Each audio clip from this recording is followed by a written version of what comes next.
السلام عليكم ورحمة الله. الحمد لله نحمده ونستعينه ونستغفره ونؤمن به ونتوكل عليه ونعوذ بالله من شرور أنفسنا ومن سيئات أعمالنا.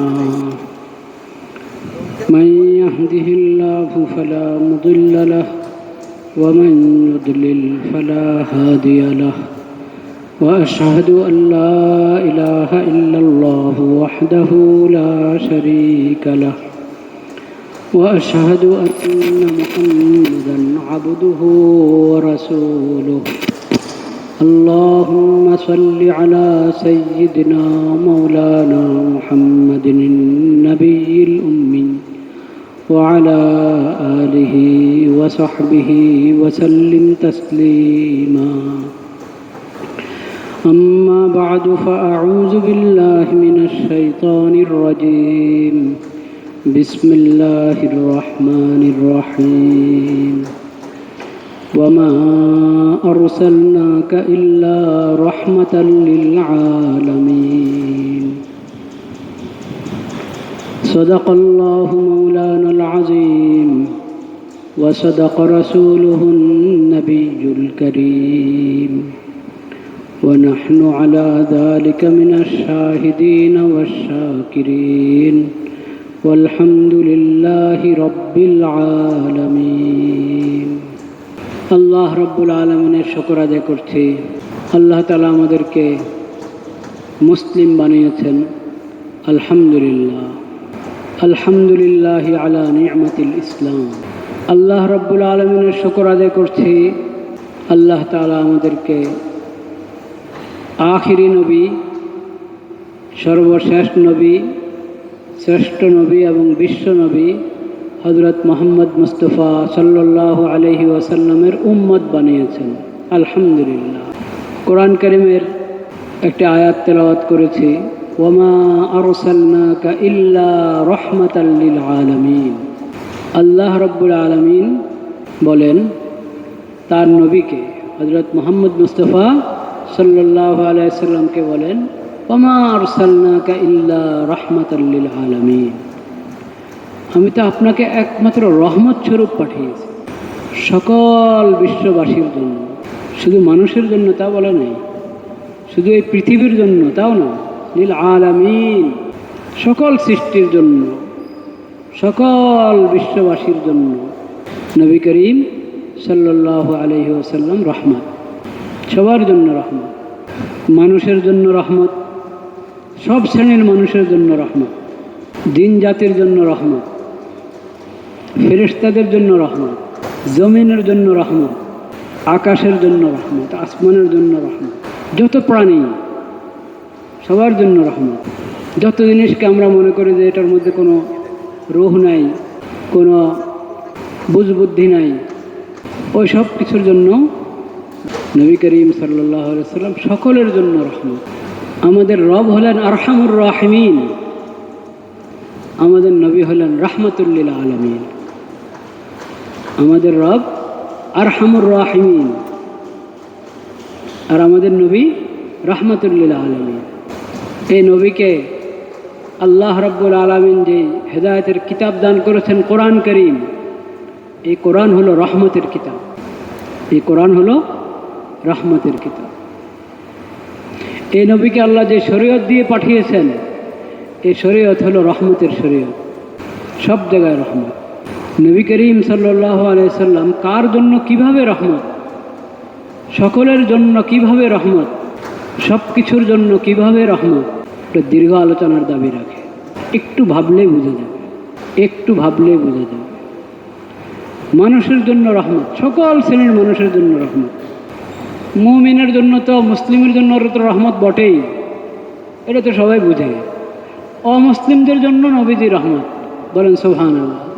যত অমুসলিম, কাফির, মুশরিক, ইহুদি, খ্রিস্টান, যত অমুসলিম, হিন্দুদের যত ফিরকা আছে, সবার জন্য নবীজি রহমত, সবার জন্য রহমত।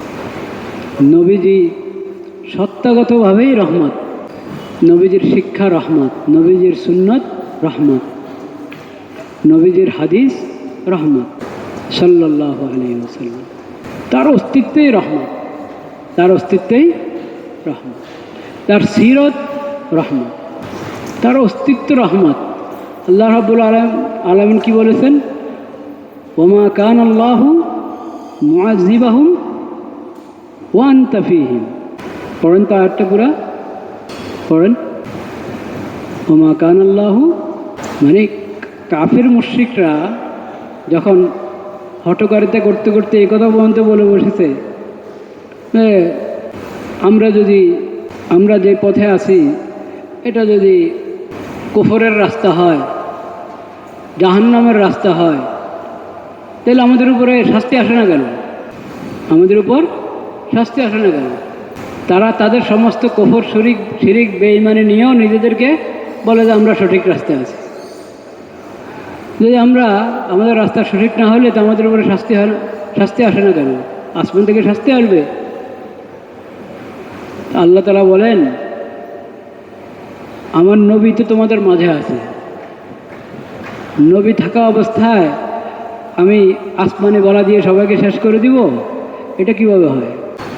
নবী করিম সাল্লাল্লাহু আলাইহি সাল্লাম আছেন, তার অস্তিত্ব, এটাই নিরাপত্তা।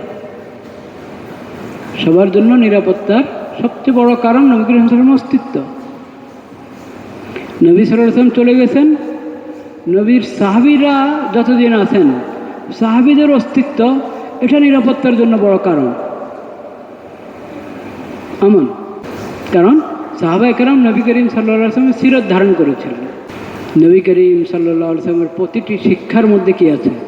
রহমত আছে। তো আমি বলছিলাম, মানুষের সকল শ্রেণীর জন্য রহমত নবী করিম সাল্লাল্লাহু আলাইহি ওয়াসাল্লাম।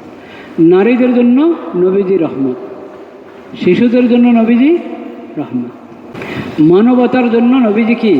রহমত। কিন্তু সেই রহমত পেতে হলে নবী করিম সাল্লাল্লাহু আলাইহি ওয়াসাল্লামের শিক্ষা গ্রহণ করতে, সেই রহমত পেতে হলে নবী করিম সাল্লাল্লাহু আলাইহি ওয়াসাল্লামের শিক্ষা গ্রহণ।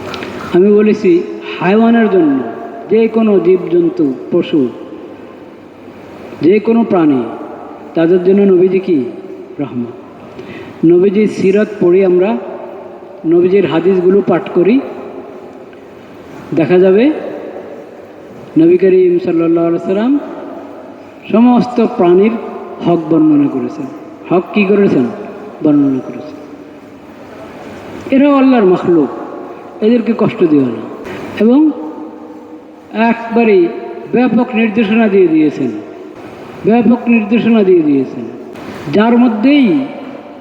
যার মধ্যে প্রাণ আছে, যার মধ্যে রূহ আছে, তুমি যদি তার যত্ন নাও, তার সেবা করো, তার হক আদায় করো, তাহলে তুমি সওয়াব পাবে। তাহলে কী পাবে? সওয়াব পাবে। এখন আপনি একটা বিড়ালের যত্ন নিচ্ছেন, কুকুরের যত্ন নিচ্ছেন, মোরগ পালেন, মোরগের যত্ন নিচ্ছেন, কবুতরের যত্ন নিচ্ছেন, এমনকি বিড়াল যদি হালাল প্রাণী তো বটেই, যেগুলো হারাম প্রাণীরও একটা হক আছে, তাকে তুমি কষ্ট দিতে পারো না। এই শিক্ষা নবী করিম সাল্লাল্লাহু আলাইহি ওয়াসাল্লাম প্রতিষ্ঠিত করেছে। কোনো প্রাণীকে কষ্ট দিও না। বিভিন্ন হাদিসের মধ্যে বলেছেন, ব্যক্তিগতভাবে করে দেখিয়েছে।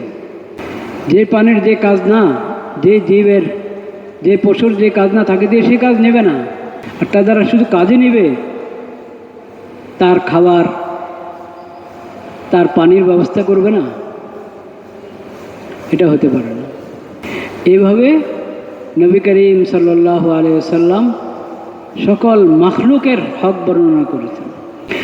এটা তো যার মধ্যে কোনো না কোনোভাবে রূহ আছে, যে পর্যায়ের হক, ওটার যত্ন নিলে সব, ওটাকে কষ্ট দিলে গুনাহ।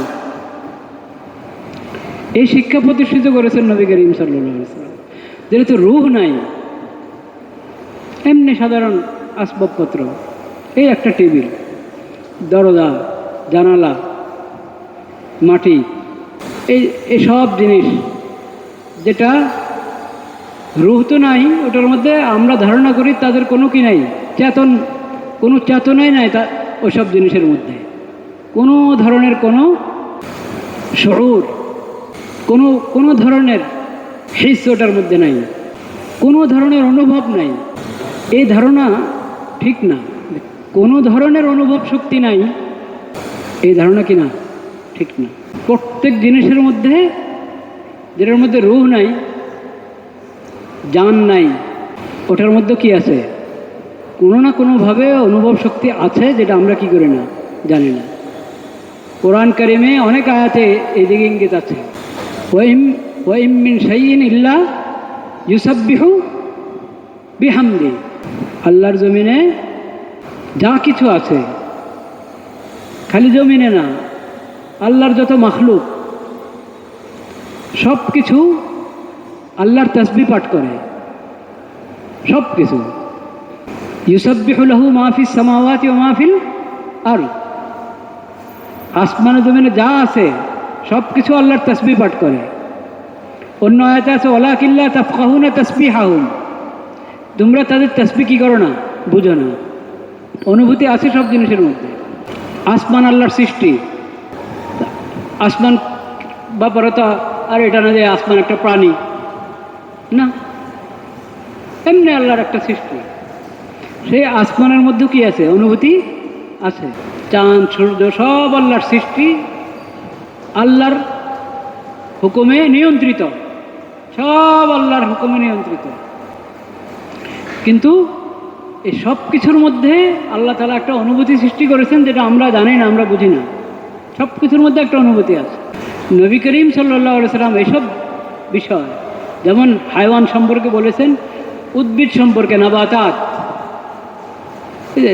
গাছপালা, ঘাস, চারা, এগুলোর ব্যাপারে নবী করিম সাল্লাল্লাহু আলাইহি সাল্লাম বিধান দিয়েছেন কিনা, দিয়েছেন।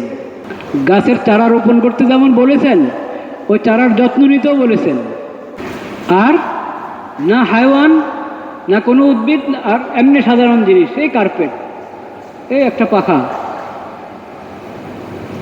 এসব কিছুর ব্যাপারে রাসূল করিম সাল্লাল্লাহু আলাইহি ওয়াসাল্লাম বিধান দিয়েছেন, তাদের হক বর্ণনা করেছেন। দরজা বন্ধ করবা, দরজা যদি খুব জোরে আমি লাগাই, কেউ এখানে আশেপাশে ঘুমাচ্ছে, ঘুমের ক্ষতি হবে এমনও না, কেউ নামাজ পড়ছে তার নামাজের ক্ষতি হবে এমনও না, আমি একাই আছি, খুব জোরে দরজাটা বন্ধ করলাম। এটা নবী করিম সাল্লাল্লাহু আলাইহি ওয়াসাল্লামের সিরাতের শিক্ষা হলো, এটা অন্যায়, এটা ঠিক না, দেখি না, ঠিক না। বরং তুমি সুন্দরভাবে লাগাও, কমলভাবে লাগাও দরজাটা। কোনো গাড়ির দরজা আছে, ওটা একটু জোরে না লাগালে লাগবে না, সেটা তো প্রয়োজন। কিন্তু বিনা প্রয়োজনে তুমি ধাক্কা দিবা না। আলাইকা বির-রিফক, কমলভাবে করো। জমিনে হাঁটবা, তো যে ধারণা, সাধারণ যে ধারণা যে জমিনের তো কোনো মাটির তো কোনো অনুভব নেই, জোরে জোরে হাঁটলাম, সমস্যা কি? জোরে মানে তাড়াতাড়ি হাঁটা, ব্যায়ামের জন্য দ্রুত হাঁটা, বা আপনার টাকা যা আছে সেই জন্য দ্রুত যাচ্ছেন, ওটার কথা বলছি না। বরং একবারই জমিনকে আঘাত করে করে, বাহাদুরি দেখিয়ে দেখিয়ে হাঁটা, ওটা নিষেধ। কোরআনও নিষেধ, হাদিসেও নিষেধ। কেন? বিনা কারণে তুমি কেন এরকম করবে? এটা তো অনেক অনেক সমস্যা। একটা সমস্যা এটা, ওটা তো আল্লাহর মাখলুক, ওটাকে প্রয়োজন ছাড়া তুমি কেন কষ্ট দিবে? আপনি ওর সে কি কষ্ট বুঝে? সে কষ্ট বুঝে কি না বুঝে, এটা তুমি কীভাবে জানো? যত জিনিসকে অনুভবহীন মনে করছি আমরা, এগুলোর মধ্যে আসলে অনুভব আছে, তার মতো করে অনুভব আছে, সেটা আমি বুঝি না, আল্লাহ জানেন আর সে জানে। তো সব কিছুর জন্য সুন্দর আচরণ। একটা টেবিল ময়লা হয়ে আছে, এই ময়লা হয়ে যা আছে, এটা হলো একটা আমাদের পরিবেশের জন্য অসুন্দর, পরিবেশের জন্য অসুন্দর। শুধু এই জন্য সাফাইয়ের বিধান না, সাফাইয়ের বিধান এই জন্য যে এই জিনিসটার হক নষ্ট হচ্ছে, এই জিনিসটা কষ্ট পাচ্ছে, এই জিনিসটার হক এটা যে এটা পরিষ্কার থাকুক। আপনার ঘরের আঙ্গিনা ময়লা হয়ে আছে, আপনি পরিষ্কার করছেন না, এটা পরিবেশ অসুন্দর হচ্ছে। একজন মুমিন মুসলিম তার ঘর বাহির আঙ্গিনা চারদিক সব পরিষ্কার পরিচ্ছন্ন থাকবে। এটা যেমন পরিবেশের জন্য যেমন দরকার, ওই ওই জমিনটা, ওই জায়গাটা, ওটারও একটা হক আছে। এই জন্য যেখানে ময়লা ফেলা হয় ওই ওই জায়গাটা, ওটার চারদিক ময়লা তো ময়লাই, কিন্তু ময়লা যেখানে ফেলা হবে তার চারদিক যদি গান্দা হয়ে থাকে, ময়লা আনানোর গাড়িটা যদি গান্দা হয়ে থাকে কেমন হবে? অন্যদের জন্য শুধু কষ্ট তা না, গাড়িটাকে এমন করে রাখবেন কেন আপনি? এ হলো নবী করিম সাল্লাল্লাহু আলাইহি ওয়াসাল্লামের সিরতের শিক্ষা। এজন্য নবীজি সবার জন্য, সব কিছুর জন্য, সকলের জন্য রহমত। ওমা আরসালনাকা ইল্লা রাহমাতাল লিল আলামিন। নবীজির সিরত, নবীজির শিক্ষা যদি গ্রহণ করা হয়, এই রহমত সবাই পাবে, নতুবা পাবে না। নবীজিকে আল্লাহ রহমত হিসেবে পাঠিয়েছেন, এই রহমত পেতে হলে নবীজির শিক্ষা, নবীজির সিরত নিজের মধ্যে আনতে হবে। আল্লাহর জমিনে যদি অপরাধ হয়, পাপাচার হয়, গুনাহ হয়, তো আল্লাহর নাফরমানের গুনাহ পাপ তো আছে। আমি নিজেকে কলুষিত করলাম গুনাহ করে, পাপ করে, সে তো আছে। কিন্তু জমিনটাকে আমি নাপাক করলাম গুনাহ করে, এটা পাপের একটা দিক। জমিন কষ্ট পাচ্ছে, জমিনের মধ্যে যখন অপরাধ সংগঠিত হয়।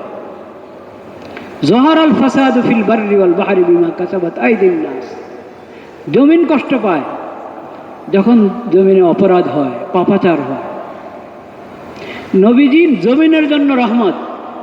নবীদের শিক্ষা যদি গ্রহণ করা হয়, জমিনে আল্লাহর ইবাদত হবে, আল্লাহর আনুগত্য হবে, নেক আমল হবে, পাপাচার হবে না, জুলুম হবে না, অন্যায় অবিচার হবে না। নবীজি এই জমিনের জন্য রহমত। নবীজির কাছ থেকে আমরা এই শিক্ষা পেয়েছি যে জমিনও সাক্ষী আমার আমলের। জমিনও আমার আমলের কি সাক্ষী। জমিনের মধ্যে নেক আমল হলে জমিন খুশি হয়। জমিনের নাফরমানি হলে জমিনের কষ্ট হয়। জমিন সাক্ষী থাকে, নেক আমলেরও সাক্ষী থাকে, পাপাচারেরও কি থাকে, সাক্ষী থাকে। জমিনের জন্য রাসূলুল্লাহ সাল্লাল্লাহু আলাইহি ওয়াসাল্লাম রহমত, আসমানের জন্য রহমত। মানুষ যে আমল করে, এটা নেক আমল করলে আসমানের রহমতের দরজা খোলা হয় নেক আমলকে গ্রহণ করার জন্য, এই নেক আমলের ইস্তেকবালের জন্য, সম্বর্ধনার জন্য। এজন্য যেই পথে যার নেক আমল যায়, যখন ওর ইন্তেকাল হয়, মৃত্যুবরণ করে, নেক আমল বন্ধ, তখন সেখানে কান্না শুরু হয় যে হায়, যে নেক আমল আমি পেতাম ওই নেক আমল বন্ধ। কাফের, মুশরিক এবং জালেমদের ব্যাপারে কোরআনে বলা হয়েছে ফামা বাকাত আলাইহিমুস সামা, আসমান তাদের জন্য কাঁদে না। এর মানে কি, মুমিনের জন্য, নেককারের জন্য আসমান কাঁদে, আসমান কান্না করে। তো এই আসমান নেক আমল বলে তার কাছে ভালো লাগে, সেই নেক আমল পাঠাচ্ছে কারা? নবী করিম সাল্লাল্লাহু আলাইহি ওয়াসাল্লামের শিক্ষা গ্রহণ করে যারা নেক আমল করছে তারা। নবী করিম সাল্লাল্লাহু আলাইহি ওয়াসাল্লাম সবার জন্য রহমত, কাফের মুশরিকদের জন্য রহমত, যত বেদিন অমুসলিম সবার জন্য রহমত অনেকভাবে। এক তো তাদেরকে ঈমানের দাওয়াত দিয়েছেন, ইসলামের দাওয়াত দিয়েছেন, এবং সেই দাওয়াত তার ওয়ারিসদের মাধ্যমে, তার নেককার উম্মতদের মাধ্যমে অব্যাহত আছে, কিয়ামত পর্যন্ত অব্যাহত থাকবে। তাদেরকে শান্তির ঘর, শান্তির ঠিকানা জান্নাত। জান্নাতের কি নাম? জান্নাতের তো অনেক নাম, একটা নাম বলেন, দারুস সালাম। জান্নাতের একটা নাম কি? দারুস সালাম, শান্তির ঠিকানা, শান্তির ঠিকানা, শান্তির বাড়ি, দারুস সালাম। নবী করিম সাল্লাল্লাহু আলাইহি ওয়াসাল্লাম তাদেরকে, সব মানুষকে, সকল অমুসলিমকে, সকল মুশরিককে, ইহুদি নাসারা সবাইকে নবী করিম সাল্লাল্লাহু আলাইহি ওয়াসাল্লাম জান্নাতের পথ দেখিয়েছেন, দারুস সালাম, শান্তির পথ দেখিয়েছেন, রহমতের ঠিকানার দাওয়াত দিয়েছেন সবাইকে। ওই দাওয়াত গ্রহণ করে নাই যারা, ওই দাওয়াত যারা গ্রহণ করে নাই, তাদেরও যে হক আছে, মানুষ হিসাবে, আল্লাহর বন্দা হিসাবে আল্লাহর বন্দিগি করে না, নিজেকে আল্লাহর বন্দা হিসাবে পেশ করে না, কিন্তু বাস্তবে আল্লাহর বন্দা, আল্লাহর সৃষ্টি, আল্লাহর মখলুক। যদি ইসলামের দাওয়াত কবুলও করছে না, আল্লাহর প্রতি ঈমান আনছে না, আল্লাহর কোরআনের প্রতি ঈমান আনছে না, তাও নবী করিম সাল্লাল্লাহু আলাইহি ওয়াসাল্লাম তাদের যে মানুষ হিসাবে একটা হক আছে, আল্লাহর মখলুক হিসাবে একটা হক আছে, সে হকের কথা বলে গেছেন, সে হক আমল করে দেখিয়ে দিয়েছেন। এটা কি কাফের মুশরিকদের জন্য রহমত নয়? নবীজি অমুসলিমদের জন্য রহমত। কোনো অমুসলিমের উপরে জুলুম করতে নবী করিম সাল্লাল্লাহু আলাইহি ওয়াসাল্লাম নিষেধ করেছেন। তাদেরও জানমালের নিরাপত্তা আছে, এটা বলেছেন নবী করিম সাল্লাল্লাহু আলাইহি ওয়াসাল্লাম। কিন্তু কাফের হওয়ার সাথে সাথে সে যদি আবার অত্যাচারী হয়, জালেম হয়, সেই জুলুমের শাস্তি হবে। জুলুম তো মুসলিমও যদি অন্যায় অপরাধ করে, তো তার অনেক কঠিন কঠিন অন্যায় যেগুলো, ওগুলোর উপরে শাস্তি আছে কি নাই? আছে। কাফের মুশরিকদের জন্য নবী করিম সাল্লাল্লাহু আলাইহি ওয়াসাল্লাম রহমত। কতভাবে নবী করিম সাল্লাল্লাহু আলাইহি ওয়াসাল্লাম রহমত ছিলেন এই উম্মতের জন্য, সকল জগৎবাসীর জন্য। আমি আগে বলেছি, এটা দীর্ঘ আলোচনার দাবি রাখে। শুধু নবী করিম সাল্লাল্লাহু আলাইহি ওয়াসাল্লামের বিদায় হজের আলোচনাটা শুনি আমরা। ফাতে মক্কার সময় যে আলোচনা করেছেন নবী করিম সাল্লাল্লাহু আলাইহি ওয়াসাল্লাম, যে ভাষণ দিয়েছেন, বিদায় হজের ভাষণ কয়েকটা ভাষণ, আরাফাতে, মিনাতে, মক্কাতে, ওই ভাষণগুলো যদি পড়া হয়, শোনা হয়, এবং মক্কা বিজয়ের দিন নবী করিম সাল্লাল্লাহু আলাইহি ওয়াসাল্লাম বাইতুল্লাহ শরীফের সামনে যে ভাষণ দিয়েছেন, সেটা শুনে দেখেন, পড়ে দেখেন নবী করিম সাল্লাল্লাহু আলাইহি ওয়াসাল্লাম কীভাবে রহমতুল লিল আলামিন, হক প্রতিষ্ঠা, নিরাপত্তা প্রতিষ্ঠা, এটা নবী করিম সাল্লাল্লাহু আলাইহি ওয়াসাল্লামের রহমত। নবী করিম সাল্লাল্লাহু আলাইহি ওয়াসাল্লাম মক্কা মুকাররমা যখন দ্বীনের দাওয়াত দেওয়া শুরু করলেন, আল্লাহর নাম নিতে দিবে না মুশরিকরা, কী কী জুলুম করেছে তার প্রতি যারা ঈমান, তার দাওয়াতে ঈমান এনেছে যারা, সেই মুসলিমদের প্রতি কী কী নির্যাতন আরবের মুশরিকরা, মক্কার মুশরিকরা, কাফেররা করেছে, ওটা সবারই কমবেশ জানা আছে। এত জুলুম, এমনকি নবী করিম সাল্লাল্লাহু আলাইহি ওয়াসাল্লাম মক্কা ছাড়তে বাধ্য হলেন, হিজরত করলেন মদিনা মুনাওয়ারা। 8 বছর পর যখন আল্লাহর মেহেরবানি, আল্লাহর রহমতে মক্কা বিজয় হলো, নবী করিম সাল্লাল্লাহু আলাইহি ওয়াসাল্লাম মক্কায় প্রবেশ করলেন, তখনের ঘটনাটা স্মরণ করা হোক। এরকম বিজয় যারা লাভ করে, ইতিহাসের কত ঘটনা আছে, তাদের ইতিহাস দেখা হোক, কি আচরণ করে। এখানে তার ভূমি থেকে তাকে বের করা হয়েছে, শুধু রব্বুন আল্লাহ, আমাদের রব আল্লাহ, লা ইলাহা ইল্লাল্লাহ, শুধু এই অপরাধ, আর কিছু না। শুধু এই জন্য বের করে দেওয়া হয়েছে। আল্লাহর নাম নেওয়ার কারণে মারপিট করা হয়েছে, উত্তপ্ত জমিনের মধ্যে এক এক সাহাবীকে টেনে হেঁচড়ে নিয়ে যাওয়া হয়েছে। এসব কিছু নবী করিম সাল্লাল্লাহু আলাইহি ওয়াসাল্লাম ক্ষমা করে দিয়েছেন। হত্যা এবং অন্য যত ধরনের যত হক নষ্ট করা হয়েছে, শুধু রব্বুনাল্লাহ বলার কারণে, শুধু লা ইলাহা ইল্লাল্লাহ বলার কারণে। যখন বিজয় হয়ে নবী করিম সাল্লাল্লাহু আলাইহি ওয়াসাল্লাম প্রবেশ করলেন মক্কায়, তখন কি বলেছিলেন? লা তাসরিবা আলাইকুমুল ইয়াওম ইযহাবু ওয়া আনতুমুত তুলাকা, সব মাফ, সব মাফ, যাও, তোমাদেরকে ছেড়ে দিলাম, কোনো কিছুর প্রতিশোধ নেওয়া হবে না, তোমাদের কোনো অপরাধের প্রতিশোধ নেওয়া হবে না। 13 বছর মক্কায় যত জুলুম করেছে, মদিনা মুনাওয়ারা হিজরত করে যাওয়ার পরেও ছাড়ে নাই, সেখানে গিয়ে গিয়ে আক্রমণ করেছে। 13 বছর আরও 8 বছর, ওই সব কিছু নবী করিম সাল্লাল্লাহু আলাইহি ওয়াসাল্লাম এক কথা বলেছেন, লা তাসরিবা আলাইকুমুল ইয়াওম, কোনো পাকড়াও নাই, কোনো ধরপাকড় নাই, কিচ্ছু বলবো না তোমাদেরকে, আনতুমুত তুলাকা।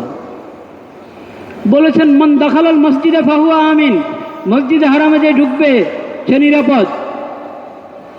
মান আগলাকা বাবাহু ফাহুয়া আমিনুন, যে তার ঘরে ঢুকে ঘরের দরজা বন্ধ করে দিয়েছে সেও নিরাপদ। মান দাখালা দারা আবু সুফিয়ান ফাহুয়া আমিনুন, আবু সুফিয়ানের ঘরে গিয়ে যে আশ্রয় নিয়েছে সেও নিরাপদ। ব্যাপক নিরাপত্তা, ব্যাপক ক্ষমার ঘোষণা করেছেন। ইনি হলেন রাহমাতুল লিল আলামিন। ওয়ামা আরসালনাকা ইল্লা রাহমাতাল লিল আলামিন। এরপরে বাইতুল্লাহর চাবি, তারা তো নবীজিকে বাইতুল্লাহ ঢুকতে দিতে দেয় নাই, তখন চাবি কার হাতে? নবী করিম সাল্লাল্লাহু আলাইহি ওয়াসাল্লাম সে চাবি তাদের হাতে দিয়ে দিলেন, তোমাদের কাছেই থাকুক বাইতুল্লাহর চাবি, তোমাদের কাছেই থাকুক।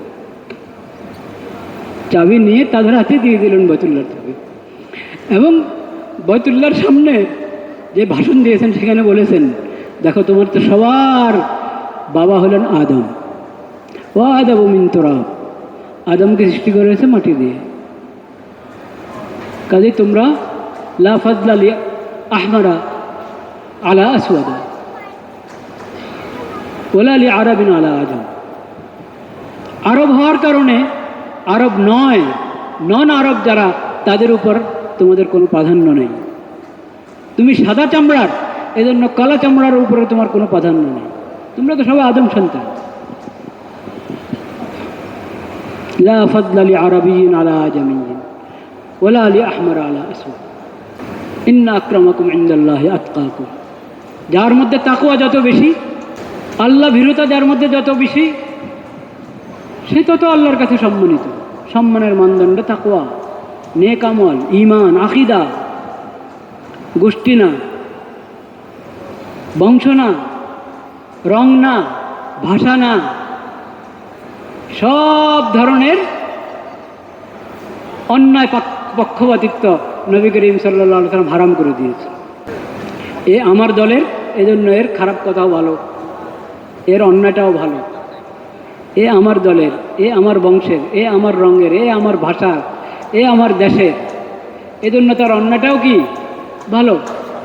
আর সে আমার দলের না, আমার ভাষার না, আমার গোষ্ঠীর না, আমার বংশের না, এজন্য তার ভালোটাও কি খারাপ।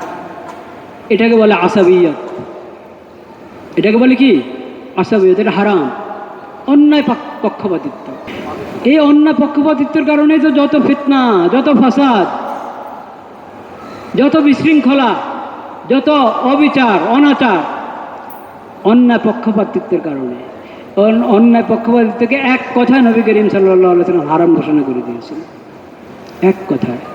এবং বলেছেন অন্যায় পক্ষপাতিত্বের ভিত্তিতে যত স্লোগান, সব স্লোগান হারাম, ওটা জাহেলিয়াতের স্লোগান, ওই স্লোগানে তোমরা কখনো সাড়া দিবা না।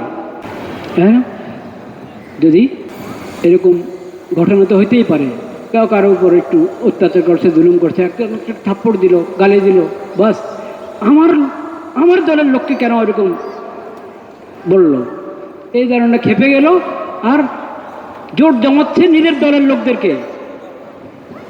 এই যে অন্যায় করেছে তার দলের সবার বিরুদ্ধে জমা করছে, হারাম। এটা কি হারাম। নবীদের শিক্ষা কি, যদি এ মজলুম হয়ে থাকে, এর উপর অন্যায় হয়ে থাকে, তুমি সবাইকে ডাকো, সবাই মজলুমের পক্ষ থাকবে, সবাই মজলুমের পক্ষ থাকবে। সে যে দলের হোক, যে রঙের হোক, যে ভাষার হোক, যে গোত্রের হোক, সব গোত্রের মানুষ মজলুমের পক্ষ থাকবে, সব গোত্রের মানুষ জালেমের বিপক্ষে থাকবে। জালেম যে গোত্রের, তারা সব একদিকে ওই জালেমের পক্ষে, হারাম। এটা কি হারাম। এই শিক্ষা নবী করিম সাল্লাল্লাহু আলাইহি ওয়াসাল্লাম দেখিয়ে দিত। এটা এত মজবুত শিক্ষা, দেখেন শেষ করছি কথা, কিচ্ছুই হয় নাই। ওমা আরসালনাকা ইল্লা রাহমাতাল লিল আলামিন, এই আয়াতের উপরে 1 বছর আলোচনা হতে পারে। শুধু কিভাবে রহমত রাসূলুল্লাহ, আমি তো কথা শুরুই করিনি। একটা ঘটনা বলে শেষ করছি।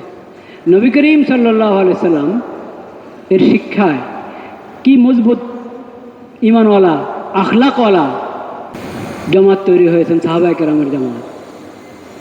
তাদের মধ্যে আনসার আর কি মুহাজিরিন, যারা মক্কা থেকে হিজরত করে আসলেন, অন্যান্য এলাকা থেকে হিজরত করে এসেছেন, ওনারা মুহাজির। আর যারা মদিনা মুনাওয়ারা ছিলেন, তাদেরকে ইস্তেকবাল করেছেন, তাদের সেবা যত্ন নিয়েছেন, তাদের যে কোনো নসরত তাদের সামনে পেশ করেছেন। কোরআন যেটার প্রশংসা করেছে আল্লাহ তাআলা, ইউসিরুনা আলা আনফুসিহিম ওয়ালাউ কানা বিহিম খাসাসা, নিজেরা ভুকা, নিজেদের প্রয়োজনের শেষ নেই, জরুরতের শেষ নেই, কিন্তু মুহাজিরদেরকে প্রাধান্য দেয়। মেহমান নিয়ে এসেছে ঘরে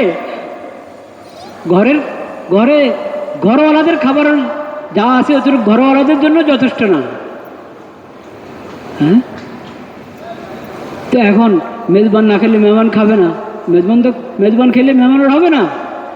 কোনো রকম একটা বাহানা করে বাতি নিভিয়ে দিল আর ভাবছে যে মেজবানও খাচ্ছে, তো যাতে মেহমান কমপক্ষে তার জরুরত ছেড়ে যায়। এই ঘটনার পর আল্লাহ রাব্বুল আলামিন কোরআনের আয়াত অবতীর্ণ করেছেন যে এই আনসার তাদের এত উদারতা যে যারা হিজরত করে আসে মদিনাতে আল্লাহ নবীর কাছে ইসলাম গ্রহণ করে যারা আসে, তাদেরকে তারা নিজেদের উপরে প্রাধান্য দিয়ে থাকে, নিজেদের ক্ষুধা প্রয়োজন জরুরত থাকা সত্ত্বেও নিজেদের সব অভাব অনটন রেখে তাদেরকে প্রাধান্য দেয়। এই হলো আনসার, এই হলো মুহাজির। এটা কোনো পার্টি বনে নেই, তারা দুই পার্টি তা না। নবীজির সাহাবীদের মধ্যে দুই পার্টি, একজন কেউ মুহাজির কেউ আনসার, এরকম না। বরং তাদের আমল হিসাবে, কি হিসাবে? আমল। মুহাজিররা হিজরতের আমল করেছে, আনসাররা নুসরতের আমল করেছে। ওই আমল হিসাবে নাম পড়েছে, তারপরে তো নাম হয়ে গেছে মুহাজির আর কি আনসার। কোনো এক সফরের মধ্যে এক মুহাজিরদের কোনো সন্তান বালককে আঘাত করেছে, কি বলেছে, তো এখন সে ডাকা শুরু করেছে, ইয়া লাল মুহাজিরিন, এই মুহাজিররা তোমরা সবাই এসে যাও। নামটা তো ভালো ছিল মুহাজির নাম, কিন্তু এই যখন ডাকলো, হে মুহাজিররা এসে যাও, কেন শুধু মুহাজিরকে ডাকলা? তুমি শুধু মুহাজিরদেরকে কেন ডাকলা? নবী করিম সাল্লাল্লাহু আলাইহি ওয়াসাল্লাম শুনলেন, এই কে বললো এই কথা? এই আওয়াজ কোত্থেকে আসলো আমার কানে? দাওয়াল জাহেলিয়া, এটা তো জাহেলি যুগের আওয়াজ, জাহেলি যুগের স্লোগান। তো এসে বলা হয়েছে, ইয়া রাসূলুল্লাহ এই ঘটনা। তো এই ঘটনা হলে ইয়ালাল মুহাজিরিন কেন বললো? হে মুহাজিররা এসে দাও। ইয়ালাল মুসলিমিন বলো, হে মুসলিমরা তোমরা এসে দাও, আল্লাহর এক বান্দার উপরে জুলুম হচ্ছে, এই কথা না বললো। যখন তুমি মুহাজিরদের বলে ডাকছ, এর মানে আনসারের বিপরীতে জমা করছ মুহাজিরদেরকে, এটা হতে পারে না। মুহাজিরের কোন সন্তানের উপরে জুলুম হচ্ছে, সেখানে মুহাজিররাও আসবে, আনসাররাও আসবে। আনসারের কোনো সন্তানের উপরে জুলুম হচ্ছে, সেখানে আনসাররাও আসবে, মুহাজিররাও আসবে। তোমার আওয়াজ দ্বারায়, তোমার স্লোগান দ্বারা তো এটা বোঝা যাচ্ছে যে এটা একটা পার্টিবাজি হচ্ছে, দলবাজি হচ্ছে। এটা জাহেলিয়াত, এটা ইসলামের হেদায়েত পরিপন্থী, এটা ইসলামের রহমত পরিপন্থী। দাউ ইন্নাহা দাওয়াতুন মুনতানা, এটা তো দুর্গন্ধযুক্ত স্লোগান। এই স্লোগান ছাড়ো, ইয়া লাল মুসলিমিন বলো, হে মুসলিম সকল, দেখো আল্লাহর কোনো বান্দার উপর জুলুম হচ্ছে, তোমরা তার সাহায্য করো। ইয়া লাল মুমিনিন, হে ইমানদারগণ আসো, এইভাবে বলো। ইয়া ইবাদাল্লাহ, হে আল্লাহর বান্দাগণ, এভাবে বলো। এমন নামে ব্যবহার করবো না যে নামের মধ্যে দলবাদীর গন্ধ আসে। এটা হলো ওয়ামা আরসালনাকা ইল্লা রাহমাতাল লিল আলামিন। এবার আমাদের দেশের চিত্র দেখেন, দলের তো অভাব নেই, আর দলকেন্দ্রিক পক্ষপাতিত্বের অভাব আছে? দলকেন্দ্রিক পক্ষপাতিত্ব কেন হবে? সবাই হকের পক্ষে থাকবে, সবাই জুলুমের বিপক্ষে থাকবে, সবাই ইনসাফের পক্ষে থাকবে, জুলুমের বিপক্ষে থাকবে। এটা হলো ইসলামের শিক্ষা, এটা হলো রহমতের নবীর শিক্ষা, এটা হলো খাতামুন নবিয়্যিন রাহমাতুল লিল আলামিন সাইয়্যিদুল মুরসালিন হযরত মুহাম্মদ মুস্তাফা সাল্লাল্লাহু আলাইহি ওয়াসাল্লামের শিক্ষা। আল্লাহ তাআলা আমাদেরকে এই নবীর শিক্ষা গ্রহণ করার তৌফিক নসিব করেন। ওয়া আখিরু দাওয়ানা আলহামদুলিল্লাহি রাব্বিল আলামিন।